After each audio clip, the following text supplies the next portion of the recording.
Good morning everyone. कैसे हैं आप सभी? I hope all are very good.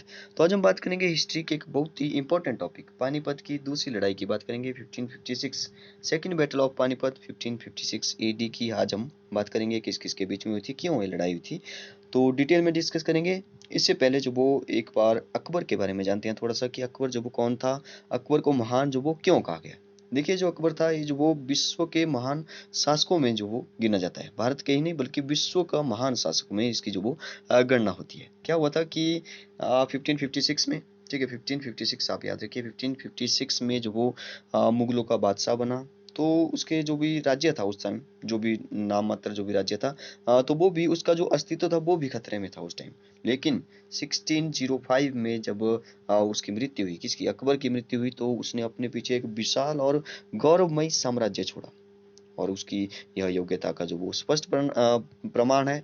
देखिए अकबर को जो वो इसलिए भी महान कहा जाता है क्योंकि उसने जो वो सभी धर्मों के प्रति धार्मिक सहनशीलता की नीति अपनाई। और उसने जो वो दीन ए इलाही, याद रखिए दीन ए इलाही नाम का एक नया धर्म भी चलाया था। ठीक है, उसमें जो वो सभी धर्मों के अच्छे सिद्धांत जो वो सम्मिलित किए गए थे। अकबर जो वो एक महान विजेता था, बल्कि महान विजेता ही नहीं था बल्कि एक कुशल शासक भी था। उसने अपने शासन प्रबंध में जो वो कई सारे प्रशंसनीय सुधार किए। तो इसलिए जो वो उसका नाम जो वो हिस्ट्री में, इतिहास में जो वो अमर रहेगा। ठीक है।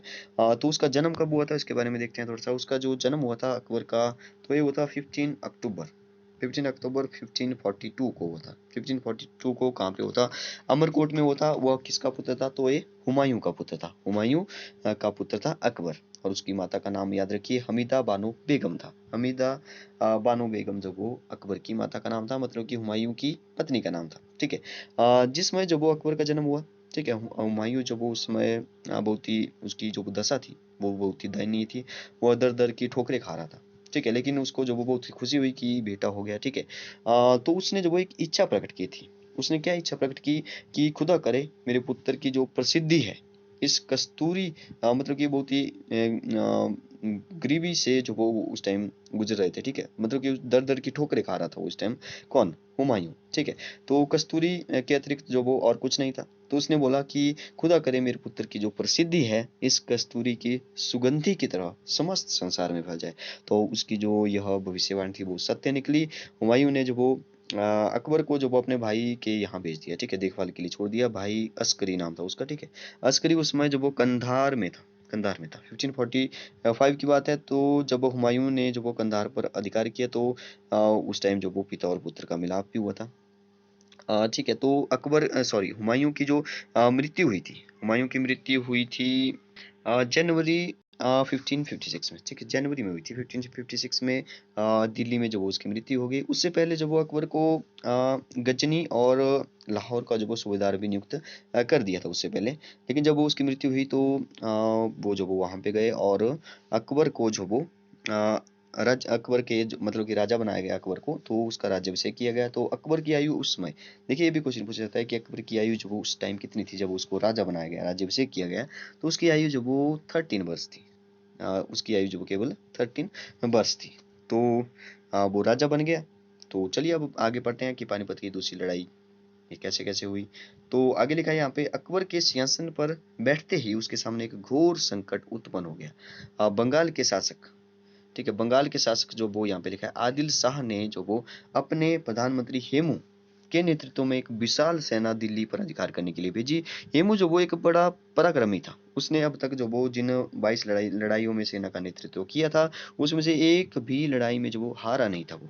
ठीक है, उसने ग्वालियर की ओर से कूच करते हुए जो वो आगरा पर आक्रमण किया। आगरा का जो सूबेदार था, आगरा का सूबेदार था यहाँ पे लिखा है सिकंदर खान। ठीक है, बिना युद्ध किए ही दिल्ली की ओर भाग गया। वो बिना युद्ध किए ही दिल्ली की ओर भाग गया। हेमू ने बड़ी आसानी से आगरा पर अधिकार किया और दिल्ली की ओर बढ़ा। और दिल्ली के मुगल सूबेदार थे तारगी बेग ने जो वो 7 अक्टूबर 1556 को शत्रुओं को कुछ देर तक मुकाबला किया उसने भी, लेकिन वो भी हार गया और सर हिंद की ओर जो वो भाग गया। इस प्रकार दिल्ली पर भी हेमू का अधिकार हो गया। अकबर और बैरम खान, देखिए जो बैरम खान थे, इनको जो वो अकबर का संरक्षक जो वो नियुक्त किया गया था, ठीक है। तो ये जो वो इनके साथी थे, तो बैरम खां जो वो यहाँ पे कहाँ पहुंचे थे हम लोग, शत्रुओं को कुछ देर मुकाबले किया, सरहिंद की ओर भाग गया।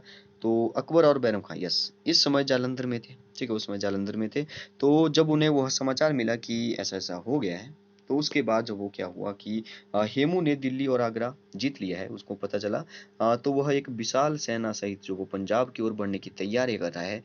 संकट के इस समय सरहिंद में एक युद्ध सभा बुलाई गई। कुछ सरदारों ने जो वो अकबर को यह परामर्श दिया कि पीछे की ओर हट जाना चाहिए। हेमू के पास जो वो कोई 1 लाख की सेना थी, ठीक है, बहुत सेना थी उसके पास, हेमू के पास। जबकि मुगलों के पास जो वो 20,000 से अधिक सैनिक नहीं थे। परंतु बैरम खां के कहने पर जो वो अकबर ने निर्णय लिया कि शत्रु का जो वो डटकर मुकाबला करना चाहिए। सैनिकों के उत्साह को बनाए रखने के लिए बैरम खान ने अकबर की आगे लेकर तारगी बेग को जो वो कत्ल करवा दिया, ठीक है, तारगी बेग का जो वो कत्ल करवा दिया, क्योंकि उसने दिल्ली के हेमू के विरुद्ध जो वो न लड़कर कायरता दिखाई थी। चलिए कोई बात नहीं, उसको जो वो मार दिया। आगे लिखा है, अकबर और बैरम खान के नेतृत्व में जो वो मुगल सेनाएं दिल्ली की ओर बढ़ी, ठीक है। हेमू ने भी विशाल विशाल सेना सहित मुगलों का सामना करने के लिए कूच किया, ठीक है। आगे लिखा है 5 नवंबर 1556, तो याद रखिए, वेरी इंपॉर्टेंट। 5 नवंबर 1556 को जो दोनों सेनाओं का पानीपत के ऐतिहासिक मैदान में जो वो सामना हुआ। तो ये पानीपत का दूसरा युद्ध था, ठीक है। पानीपत के ऐतिहासिक मैदान में जो वो सामना हुआ, युद्ध के आरंभ में हेमू के साथियों ने जो वो शत्रु को कुचलना आरंभ किया, ठीक है। हेमू के साथियों ने शत्रु को कुचलना आरंभ किया। उसके सैनिकों ने मुगलों को दाईं और बाईं ओर से घेर लिया। हेमू ने स्वयं बड़ी वीरता दिखाई। मुगलों ने भी शत्रुओं का बड़ी वीरता से मुकाबला किया। हेमू की विजय लगभग निश्चित थी। दुर्भाग्यवश क्या हुआ कि हेमू की गर्दन में एक तीर लग गया और वह बेहोश हो गया और हाथी के नीचे गिर पड़ा। और हाथी के नीचे जैसे गिरा, अतः उसने सैनिकों में भगदड़ मच गई और इस प्रकार अकबर की जो वो विजय होगी, ठीक है, अकबर की विजय होगी। और हेमू को जो वो बंदी बनाकर अकबर के सामने लाया गया और उसका वध कर दिया गया, ठीक है। तो याद रखिए किस किस के बीच में हुई थी, हेमू और अकबर के बीच में पानीपत की दूसरी लड़ाई। 1556 में कौन हारा, हेमू जो हार गया, जबकि जीत रहा था, लेकिन उसको एक गले में जो वो तीर लग गया। उसके बाद जब उसको बंदी बनाया और मार गिराया गया, ठीक है। और इसके बारे में अगर और कहा जाए तो ऐसा बोल सकते हैं कि इस युद्ध में, ठीक है, इस युद्ध में अगर मुगलों मतलब कि मुगलों की हार हो जाती, ठीक है, मुगल हारते, तो भारत का इतिहास जो वो कुछ और ही होता, ठीक है, भारत का इतिहास जो वो कुछ और ही होता। देखिए जो हेमू था उसने जो वो क्या क्या जीत लिया था, दिल्ली और आगरा को जीत लिया था। बाद में जो वो अ, उसको जो वो अपने अधिकार में ले लिया, किसने, अकबर ने जो वो अपने अधिकार में ले लिया। तो ये लड़ाई भी बहुत ही महत्वपूर्ण, दूसरी लड़ाई ये जो थी भारतीय इतिहास की महत्वपूर्ण लड़ाइयों में से एक थी। मतलब इससे जो वो पूरी अफगान शक्ति का जो वो विनाश हो गया था। और कहा जा सकता है कि ये जो पानीपत की दूसरी लड़ाई थी ना, बैरम खां जो थे उसके संरक्षक के उत्साह और प्रयासों से जीती गई थी, ठीक है, उसके उत्साह और प्रयासों से जीती गई थी। तो उसकी जो ख्याति थी वो उस टाइम दूर दूर तक फैल गई। अब वो उससे जो वो पहले से अधिक शक्तिशाली वो अब बन गया था। Okay, thank you and have a nice day.